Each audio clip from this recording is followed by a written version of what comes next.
fourth day of Bhagavad Gita. Let me see those who have come here to fight, wishing to please the evil-minded son of Dhritarashtra.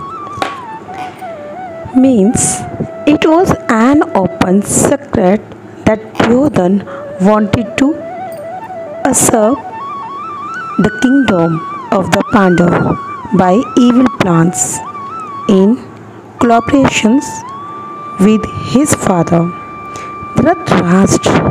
Therefore, all persons who had joined the side of Duryodhana must have been birds of the same feather. Arjun wanted to see them on the battlefield before the fight was begun, just to learn who they were, but he had no intention of proposing peace negotiation with them. It was also a fact that he wanted to see them to make an estimate of the strength which he had to face, although he was quite confident of victory because Krishna was sitting by his side. Verse 24. Sanjay said, O descendant of Bharat, having thus been addressed by Arjun, Lord Krishna drew up the fine chariot in the midst of the armies of both parties. In this verse, Arjun is referred to as Gudeksa. Gatka means sleep, and one who conquers sleep is called Gudakes. Sleep also means ignorance. So, Arjun conquered both sleep and ignorance because of his friendship with Krishna. As a great devotee of Krishna, he could not forget Krishna even for a moment, because that is the nature of a devotee. Either in walking, either in waking, or in sleep, a devotee of the Lord can never be free from thinking of Krishna's name. From qualities and pastimes, thus a devotee of Krishna can conquer both sleep and ignorance simply by thinking of Krishna constantly. This is called Krishna consciousness and Samadhi. As Rishikesh, or the director of the senses and mind of every living entity, Krishna could understand Arjun's purpose in placing the chariot in the midst of the armies. Thus, he did so and spoke as follows. 25th of verse. In this presence of Bhishma, Drona, and all the other chieftains of the world, the Lord said, just behold, Parth, all the crews assembled here. As the super soul of all living entities, Lord Krishna could understand what was going on the mind of Arjun. The use of the word Rishikesh in this connection indicates that he knew everything, and the word Parth, or the son of Kunti, or Parth, is also similarly significant in reference to Arjun. As a friend, he wanted to inform Arjun that because Arjun was the son of Parth, the sister of his own father Vasudeva, he had agreed to be charioteer of Arjun. Now, what did Krishna mean when he told Arjun to behold the crews? Did Arjun want to stop there and not fight? Krishna never expected such things from the son of his aunt Parth. The mind of Arjun was thus predicted by the Lord in friendly joking.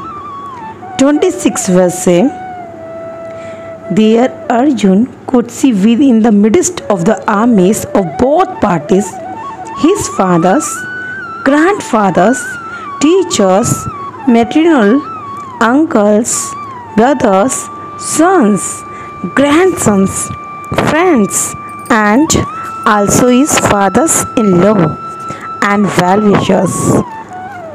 It's mean on the battlefield, Arjun could see all kinds of relatives. He could see persons like Brish, Brish, Brish,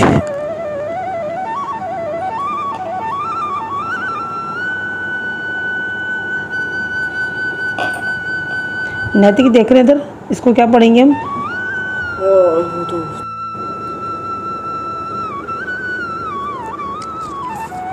Brishva, who were his father's contemporaries, grandfathers Bhishma and Somdat, teachers like Duryodhan, Dronacharya and Kripacharya, maternal uncles like Saleh and Sakuni, brothers like Duryodhan, sons like Lakshman, friends like Ashwatthama, well-wishers like Kritvarma, etc.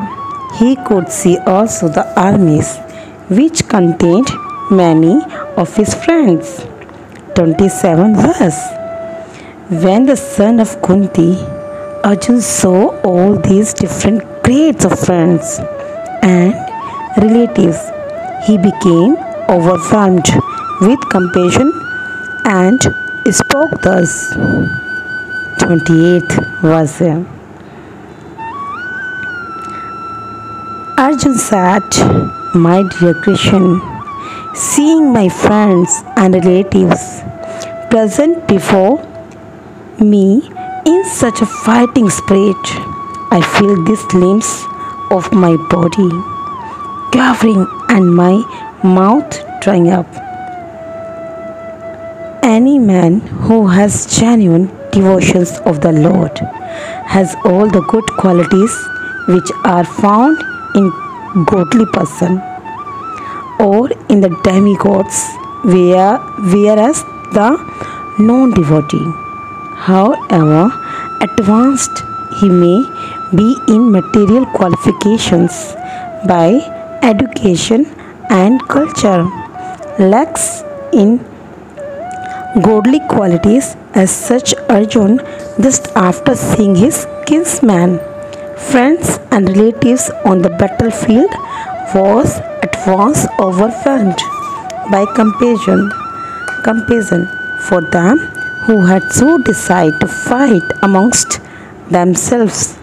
As far as his soldiers was concerned, he was sympathetic from the beginning, but he felt compassion even for the soldiers of the opposite party, foreseeing their imminent death. And while he was so thinking, the limbs of his body began to quiver and his mouth became dry. He was more or less astonished to see their fighting spirit. Practically the whole community, all blood relatives of Arjun, had come to fight with him. This overwhelmed a kind devotee like Arjun, although it is not mentioned here. Still one can easily imagine that not only were Arjun's bodily limbs quivering and his mouth drying up, but he was also crying out of compassion.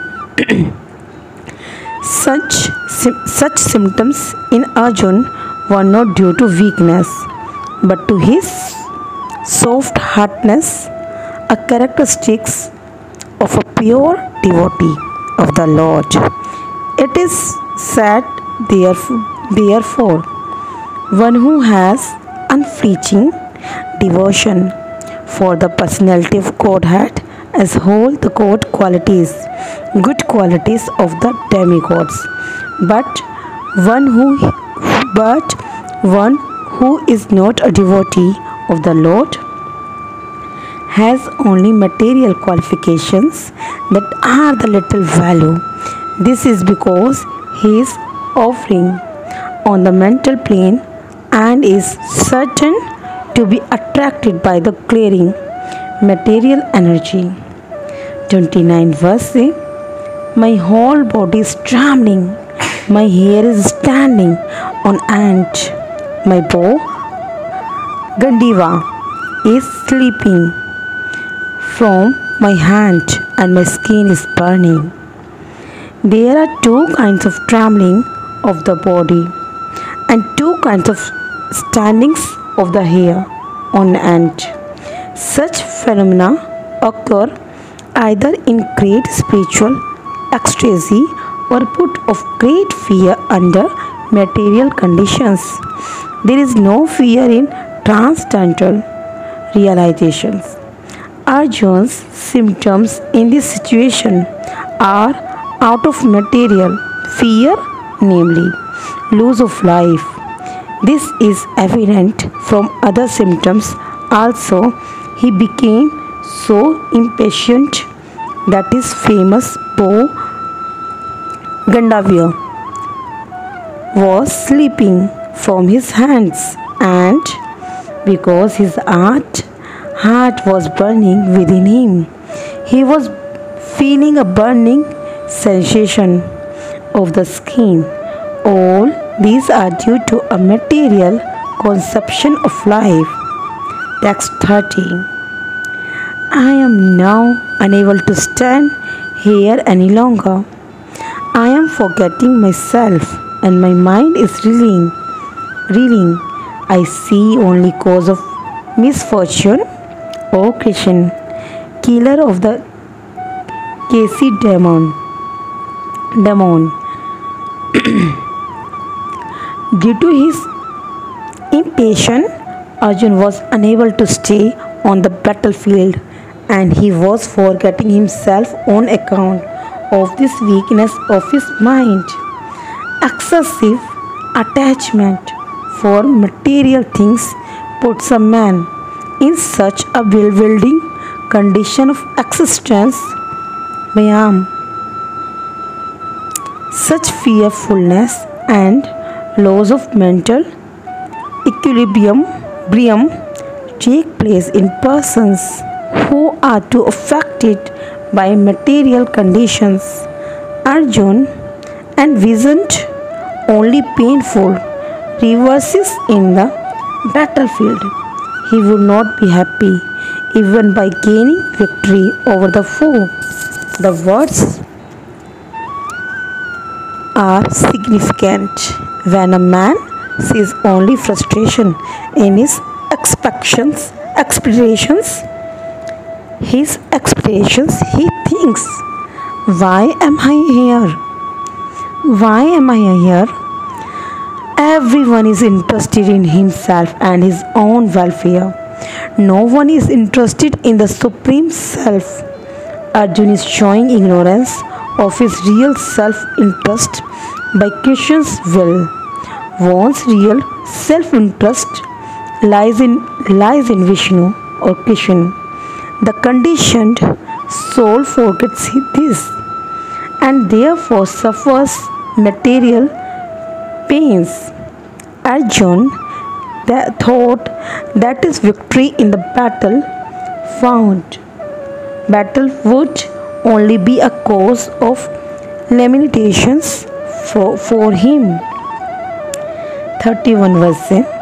I do not see how any good can come from killing my own kinsman in this battle, nor can My dear Kishan, desire any subsequent victory, kingdom or happiness without knowing the one's self-interest is in Vishnu or Krishna.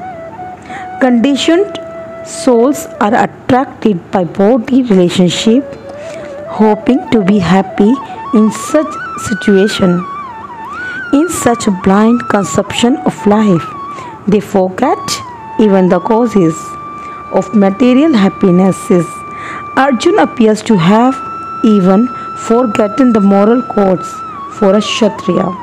It is said that two kinds of men, namely the Kshatriya who dies directly in front of the battle under Krishna's person orders, and the person in the renounced order of life who is absolutely devoted to spiritual culture, are eligible to enter into the sun glow, which is so powerful and dazzling. Arjuna is reluctant even to kill his enemies, let alone his relatives.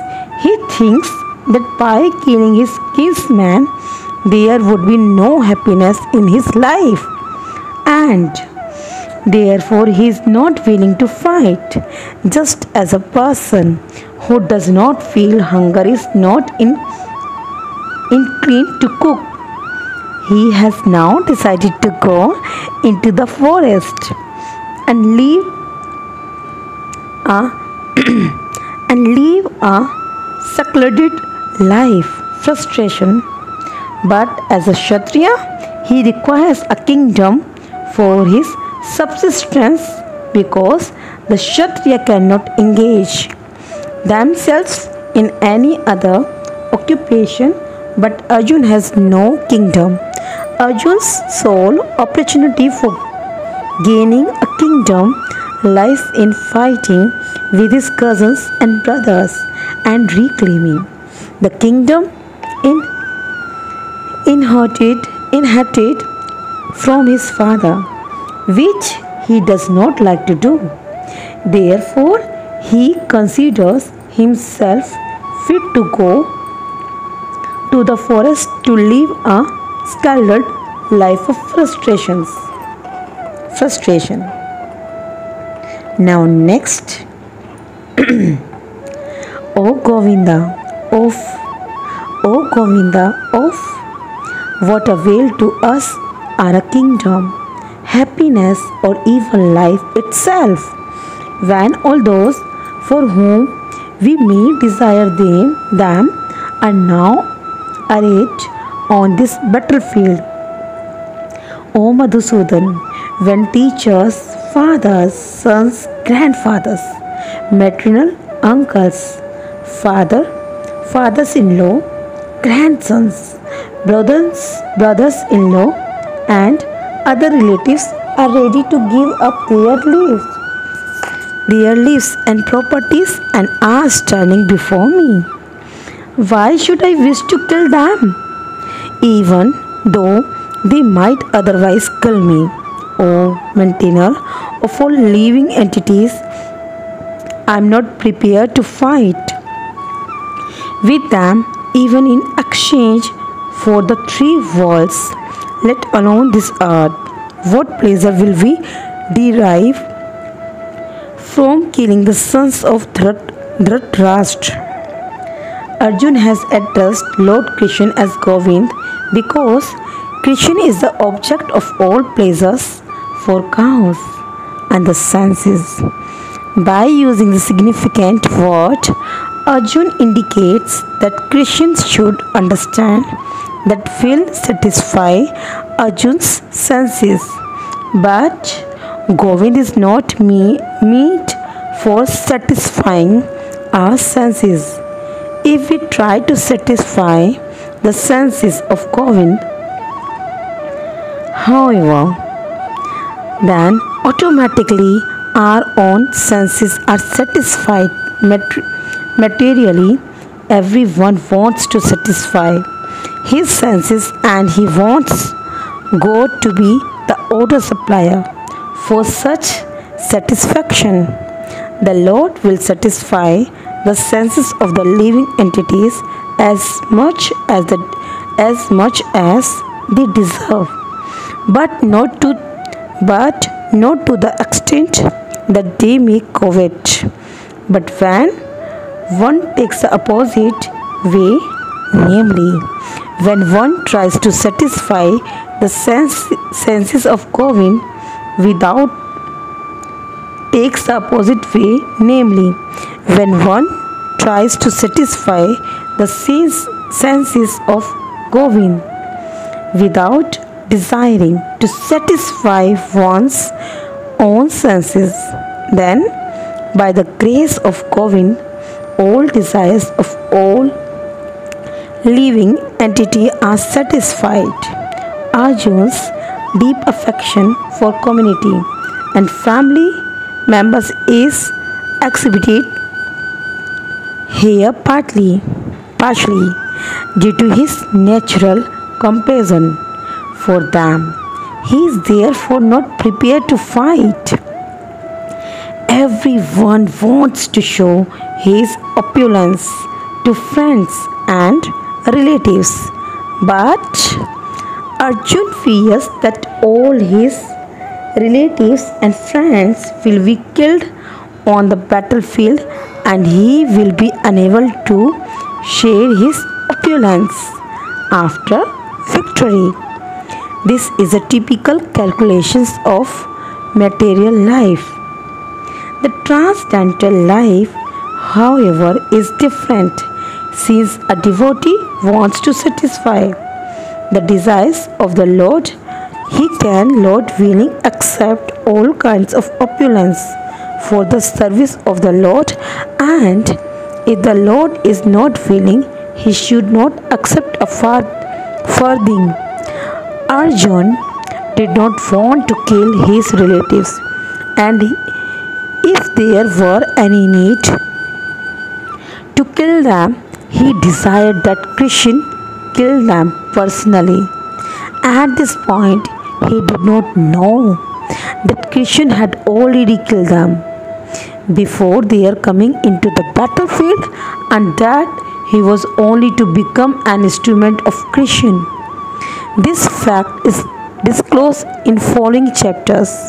As a natural devotee of the Lord, Arjun did not like a retaliate against his miscreant cousins and brothers, but it was the Lord's plan that they should all be killed. The devotee of the Lord does not retaliate against the wrongdoer, but the Lord does not tolerate any mischief on account, but he excuses no one who has done harm to his devotees. Therefore, the Lord was determined to kill the miscreants, although Arjun wanted to excuse them. Now, 36 verse. Sin will overcome us if we slay such aggressors. Therefore, it is not proper for us to kill the sons of Dhritarashtra and our friends. What should we gain? O Krishna, husband of the goddess of fortune, and how could we be happy by killing our own kinsman? According to Vedic injunctions, there are 6 kinds of aggressors. First is a poison giver. Second is one who sets fire to the house. Third, one who attacks with deadly weapons. Fourth, one who plunders rich. Fifth, one who occupies another's land. And last is 6. One who kidnaps a wife. Such aggressors are at once to be killed, and no sin is incurred by killing such aggressors. Such killing of aggressors is quite befitting any ordinary man. But Arjun was not an ordinary person. He was saintly by character, and therefore he wanted to deal with them in saintliness. This kind of saintliness, however, is not for a Kshatriya. Although a responsible man in the administration of a state is required to be saintly, he should not be cowardly. For example, Lord Ram was so saintly that people even now are anxious to live in the kingdom of Lord Ram. But Lord Ram never showed any cowardice.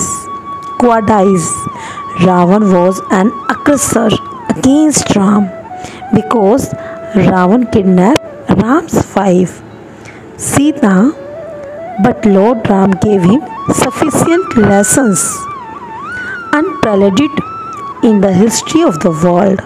In Arjun's case, however, one should consider the special type of aggressors, namely his own grandfather, own teachers, friends, sons, grandsons, etc.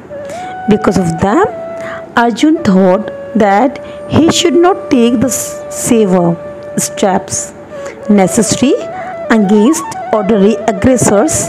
Besides that, saintly persons are advised to forgive.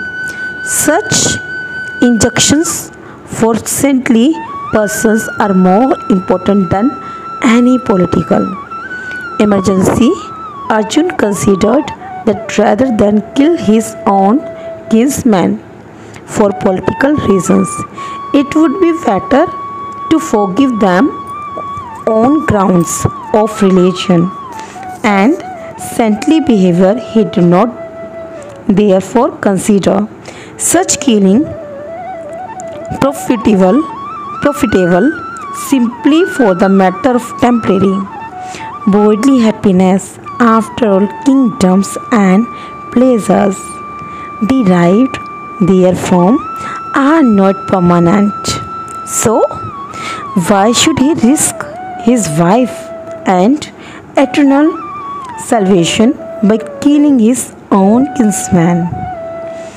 Arjun's addressing of Krishna as Madhav, or the husband of the goddess of fortune, is also significant in this connection. He wanted to point out to Krishna that as husband of the goddess of fortune, he should not induce Arjun to take up a matter which would ultimately bring about misfortune. Krishna, however, never brings misfortune to anyone, to say nothing of his devotees. Now next is 37 and 38.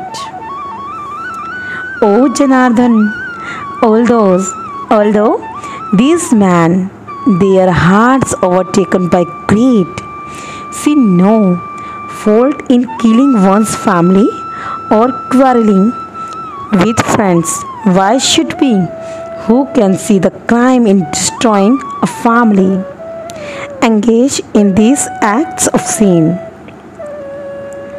A Kshatriya is not supposed to refuse to battle or gambling when he is so invited by some rival party.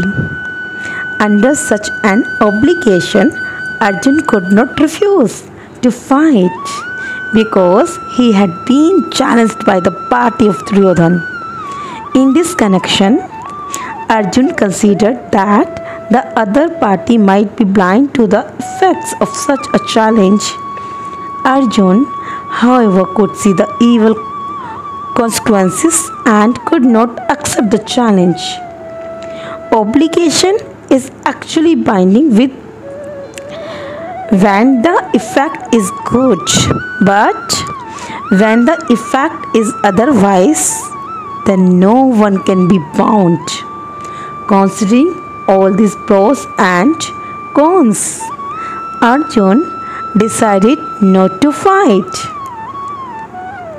Verse 39. With the destructions of dynasty, the eternal family tradition is vanquished, and thus the rest of the family becomes involved in religion. In the system of the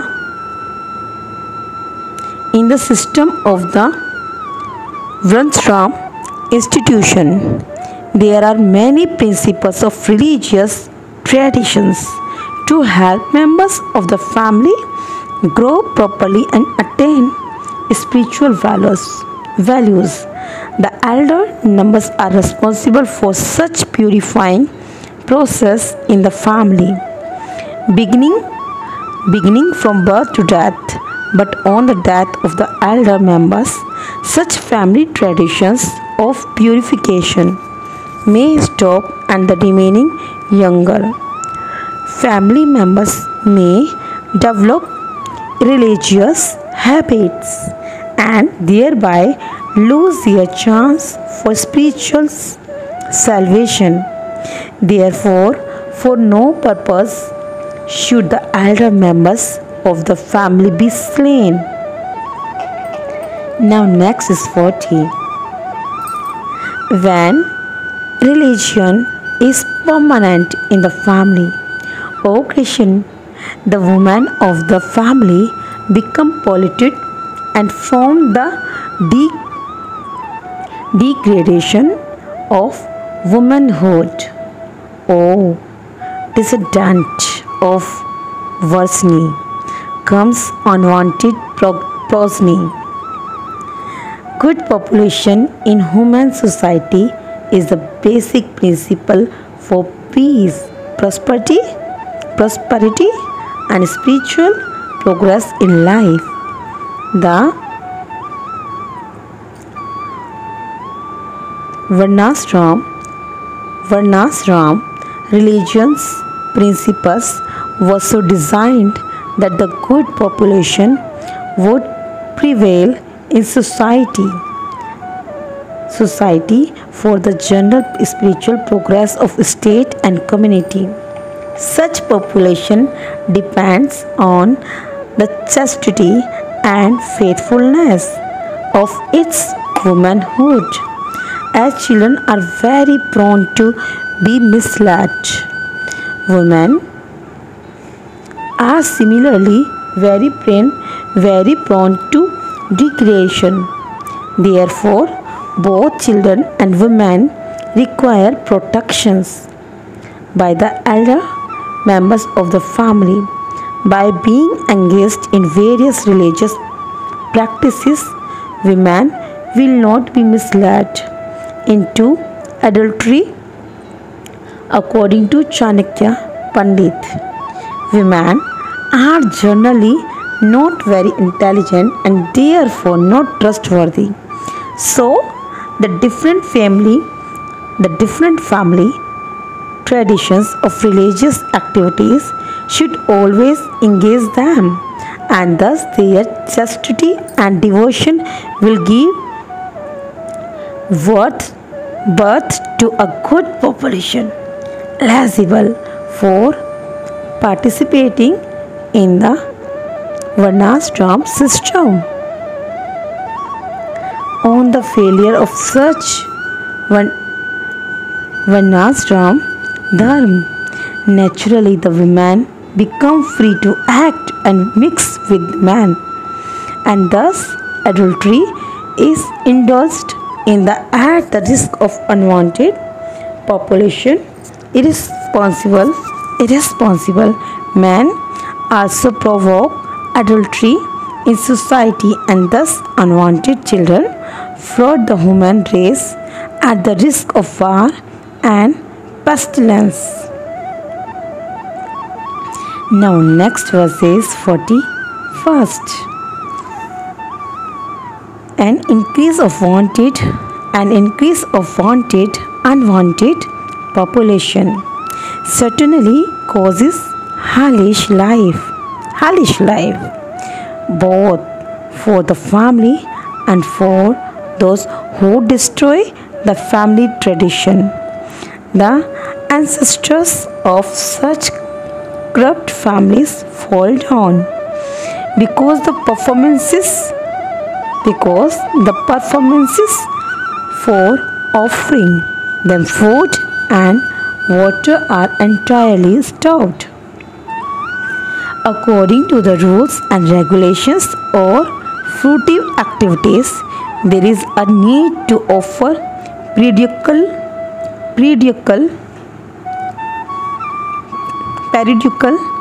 food and water to the forefathers of the family. This offering is performed by worship of Vishnu because eating the remnants of food offered to Vishnu can deliver one from all kinds of sinful actions. Sometimes a forefather may be suffering from various types of sinful reactions, and sometimes some of them cannot even acquire a gross material body and are forced to remain in substantial bodies as ghosts. Thus, when remnants of food are offered to forefathers by dissidents, the forefathers are released from ghostly or other kinds of miserable life. Such help rendered to forefathers is a family tradition, and those who are not in devotional life are required to perform such rituals. One who is engaged in the devotional life is not required to perform such actions. Simply by performing devotional service, one can deliver hundreds and thousands of forefathers from all kinds of misery. It is stated in the Bhagavatam.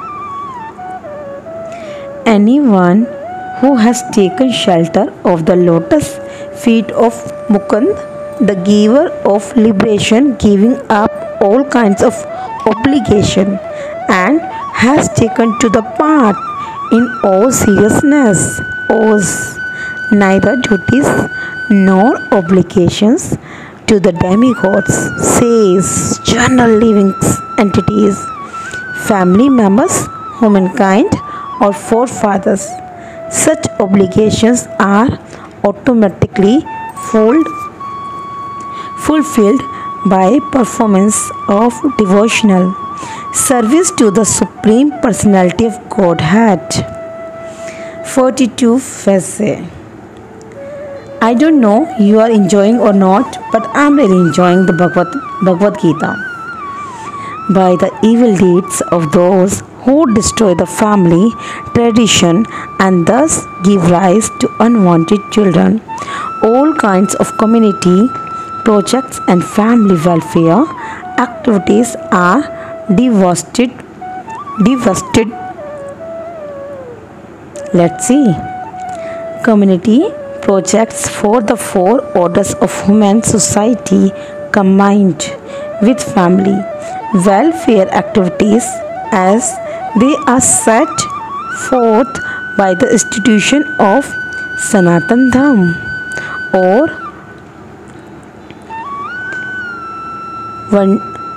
Varnashram Dham are designed to enable the human being to attain his ultimate salvation.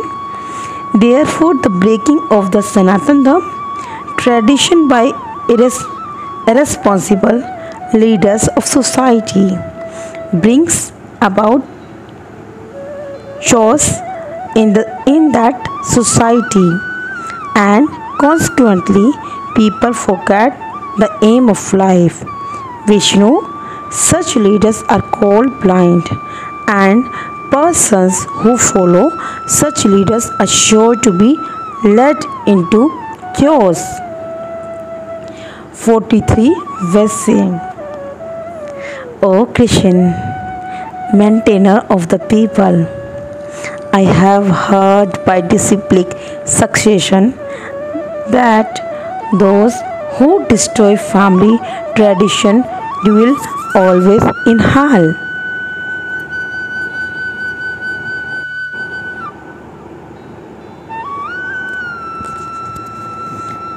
Arjun bases his argument not on his own personal experience but on what he has heard from the authorities. That is the way of receiving real knowledge. One cannot reach the real point of factual knowledge without being helped by the right person who is already established in that knowledge. There is a system in the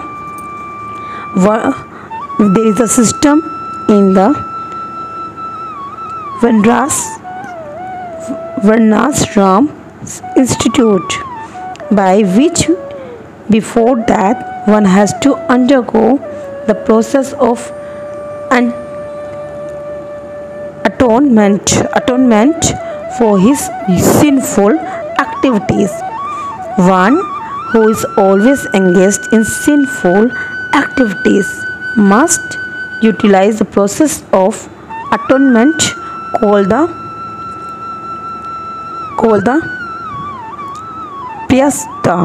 Prashit. Without doing so, one surely will be transferred to hellish planets to undergo miserable lives as a result of sinful activities. Now, next verse is 44. Alas, how strange it is that we are preparing to commit greatly sinful acts, driven by the desire to enjoy royal happiness. We are intent or killing our own kinsmen, driven by selfish motives. One may be inclined to such a sinful acts as the killing of one's own brother, father or mother. There are many such instances in the history of the world, but Arjun, being a saintly devotee of the Lord, is always conscious of moral principles and therefore takes care to avoid such activities.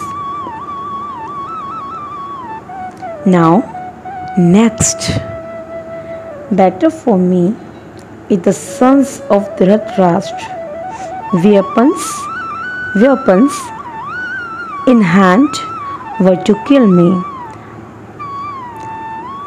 unarmed and unresisting on the battlefield. It is a custom according to Kshatriya fighting principles that an unarmed and unwilling foe should not be attacked. Arjun, however, decided that even if attacked by the enemy in such an awkward position, he would not fight. He did not consider how much the other party was bent upon fighting. All these symptoms are due to soft-heartedness resulting from his being a great devotee of the Lord. 46. Sanjay sat. Arjun, having thus spoken on the battlefield, cast aside his bow and arrows and sat down on the chariot, his mind overwhelmed with grief. While observing the situation of his enemy, Arjun stood up on the chariot, but he was so afflicted with lamentation that he sat down again. Setting aside his bow and arrows, such a kind and soft-hearted person in the devotional service of the Lord is fit to receive self-knowledge. Thus and the Bhakti Vedanta purports of the first chapter of the Srimad Bhagavatam Gita in the matter of observing the armies on the battlefield of Kurukshetra. Now, first chapter is finished. Now we will start the second chapter. But before the second chapter, I want to say only one thing. I don't know that you are really enjoying Bhagavad Gita or not. But to be honest, I'm really enjoying the Bhagavad Gita. Not just because of that. Seriously, when I just started Bhagavad Gita for a reading, for a listening, at that time, I'm just feeling nowadays very energetic, very positive. And when I started Bhagavad Gita, at that time, I don't know how much I just feel, but I am really very feeling enthusiasm, and I can say, I'm damn sure about it, that I trust on myself. To be honest, I trust on myself. My one friend suggested to me Bhagavad Gita. Just try to start the Bhagavad Gita. At the time, you also feeling automatically that you're really positive. Really positive. You are feeling really very powerful by your mindset, by your heart, as well as by your surrounding. Positive vibes. And seriously, now I am feeling. That's why I'm not thinking that you are listening or not. But I'm really enjoying. I can say I am unfreezing. Thank you. Now, we will start the second chapter of Bhagavad Gita. Text 1. Sanjay sat, seeing Arjun full of compassion, his mind depressed, his eyes full of tears. Madhusudan Krishna spoke the following words: material, compassions, lamentations, and tears are all signs of ignorance of the real self. Compassion for the eternal soul is self-realization. The word Madhusudan is significant in this verse. Lord Krishna killed the demon Madhu, and now Arjun wanted to Krishna to kill the demon of misunderstanding that had overtaken him in the discharge of his duty. No one knows where compassion should be applied. Compassion for the address of a drowning man. Man is senseless, a man fallen in the ocean of nescience cannot be saved simply by rescuing is his outward dress, the gross material body. One who does not know this and laments for the outward dress is called a Sudra, or one who laments unnecessarily. Arjun was a Kshatriya, and this conduct was not expected from him. Lord Krishna, however, can dissipate the limitations of the ignorant man, and for this purpose the Bhagavad Gita was sung by him. This chapter instructs us in self-realization by an analytical study of the material body and the spirit soul as explained by the supreme authority, Lord Shri Krishna. This realization is possible when one walks without attachment to fruitive results and is situated in the fixed conception of the real self. Verses 2. The Supreme Personality of Godhead said, "My dear Arjun, how have these impurities come upon you? They are not at all befitting a man who knows the value of life, the lead not to higher planets but to infamy." Krishna and the Supreme Personality of Godhead are identical.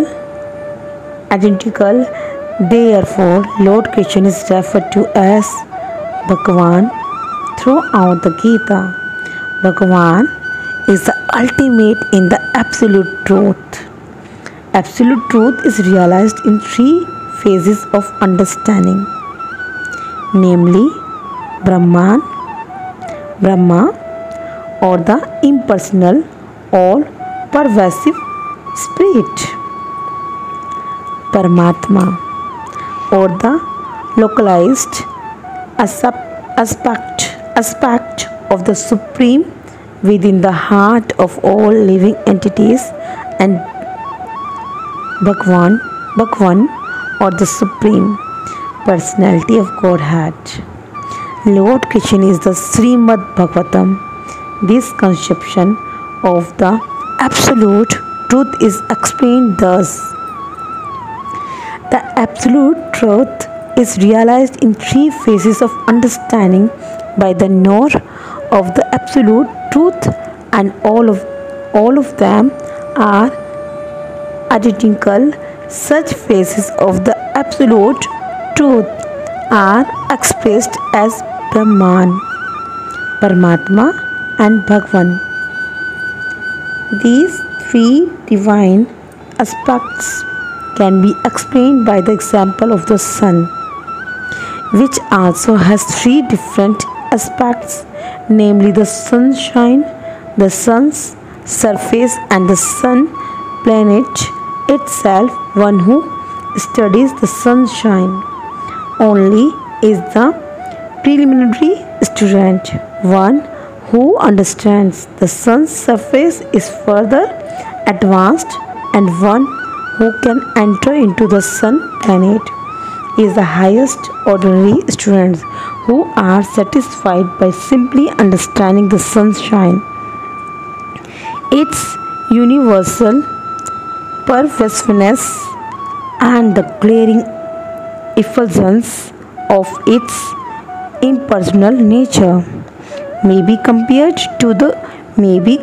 to those who can realize only the Brahman feature of the absolute truth.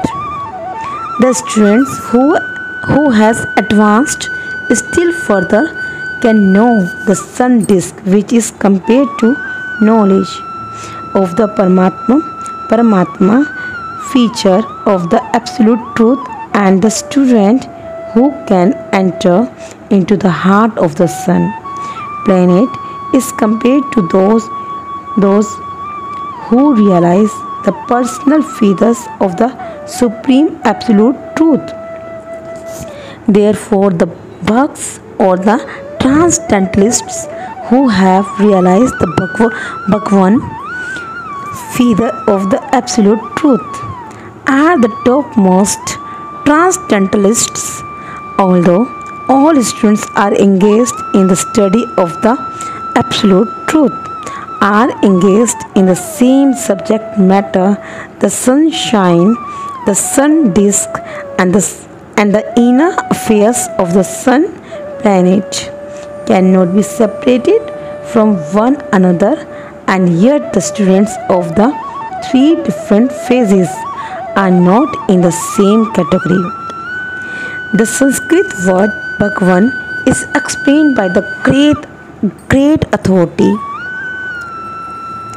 Parsuram Muni, the father of Vyasdev, the Supreme Personality who possesses